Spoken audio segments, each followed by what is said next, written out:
Hi, I'm Lisa Smith from Minds at Work, And I'm Jason Clark from Minds at Work.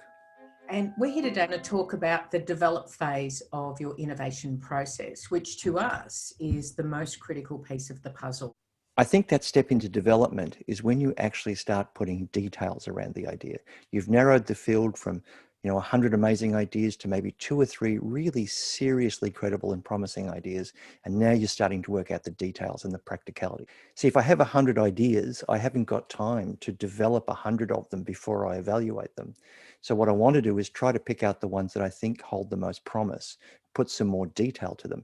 I'm not making my final choice, but I might be making a rough cut. You will have to have the develop conversation at some time, but the further back you put it, I think the more expensive it is to deal with some of those developed conversations. That's gee, it would have been nice to know this when we made a decision kind of conversation. So having it at the right time is also kind of critical, isn't it? Yeah. I think that development process is about making mistakes on paper, which is the cheapest place to make them. How do I transition into that developed conversation without feeling a sense of loss that, not all of my ideas can happen? You don't have to throw ideas away, but what you're choosing is which of these will I now spend more time in? We're selecting things to take forward, not deselecting things that we're saying are no good, because they may not make sense now, but they may make perfect sense to somebody else now, or they may make perfect sense to me next year. I think we've got a really amazing design template that we use because it's kind of like the recipe. You can go away with it, but it's that core thing that you can always come back to, those key ingredients and the method for how you're going to combine those particular things. As the creator, as the generator of an idea, you should be able to attempt the first 4 questions. What problem does it solve? Right, we've talked about this a fair bit. Why does it matter? Why do I need to know who needs this? The more defined the need is, the more sustainable your business will be. Bottom Right, line. right. So let's look at the next question. What's the basic idea? How much detail do I need on that, Lise? You actually don't need a lot. What you need is a hook. For the Gagari Junkastra, the basic idea is we make our own music and we make our own musical instruments. That simple. That's perfect. But you've described in one breath what that idea is. Very cool. And which is why we need the next question, which is how does it work? You need to be able to describe how you plan on it working roughly. This is where sometimes you can bring in someone else to help you kind of push against the idea to start to say, just tell me practically what it looks like. It's a great question. And at the develop stage, I love, love, love options because if you've got those multiple options, you can compare and contrast them and make the best possible decision. Maybe you combine and turn them on. Yeah. So if all of a sudden you find there's going to be a practical or ethical or environmental issue, it doesn't mean it's the end of the idea. It means you just have to find a different pathway. This next conversation about describing the benefits is so incredibly critical. That benefiting question allows you to go back and look at, is it fulfilling the need? I think it's really important to go crazy with the potential benefits. And then once you've worked out what they are, then that's part of your design element, isn't it? Yeah. So if I said we could get, greater inclusion, or if I said our community would be more connected, then they become cornerstones of my developed work. Yeah. And as I'm building the plan, I'm saying, is it going to connect us enough? How could we get better connection? How could we create greater inclusion? So they become elements that now start forming a greater and more detailed plan of the project. It may simply be restricted to, well, this is something that we think would be profitable for a short period of time for a small number of people. Perhaps that's as far as you can take the benefits.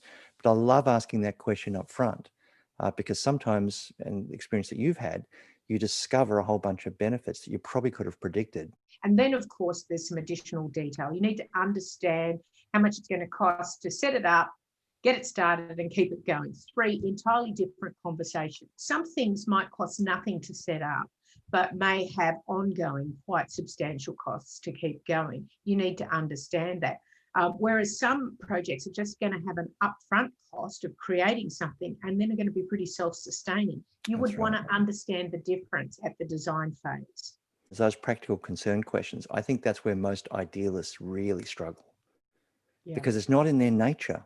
It's just not the way they're wired to see all the ways that it could go wrong, which means sit down with someone who can do that with you Find the most negative person you can and say, here is my idea. What am I missing? How many ways could this go wrong if I wasn't smart about it?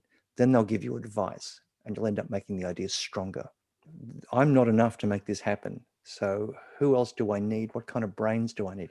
Who else in the incubator or in my community or beyond could I rope into this? And then we end up in our time frame conversation. What's it going to look like in days, weeks, months, years, and decades? I think this is the way you make sure your business is self-sustaining. When you have that timeline, it allows us to dream big. It allows us to think of big ideas because we say, this doesn't have to happen straight away. I want to start tomorrow, but it's going to take a while to get there. I just love that little linear layout of time. It just clarifies so many issues. Okay, so that's our take on develop. So what do people need to come armed with to our workshop number 2 in order to get the best out of this develop session? The first step is, you've got 100 things, and they're all, my God, they're all so fantastic and colorful and wonderful. I'm not going to throw any of them away. I'm not going to kill one, but I'm going to start with one. I'm going to spend some more time thinking about this one. Okay, what problem does it solve? And how does it actually work? And what are the benefits of it? And then I'll go, all right, now I'm going to go that one. Okay, I'm going to do the same thing. All right, now I'm going to do that. No, actually not that one. I'm going to do that one. Pick 3. Put the others aside. Find somewhere safe for them to live. Pick 3. Cook 3. Develop 3 ideas using this template. That's what I want to have happen before we meet these folks again. Oh, I'm excited. The develop conversation is my favorite. This is where it really starts to cook. Yeah, love it. Okay, so we will see everyone in the develop session for the incubator. We're excited. Get your pens ready. See you in the kitchen.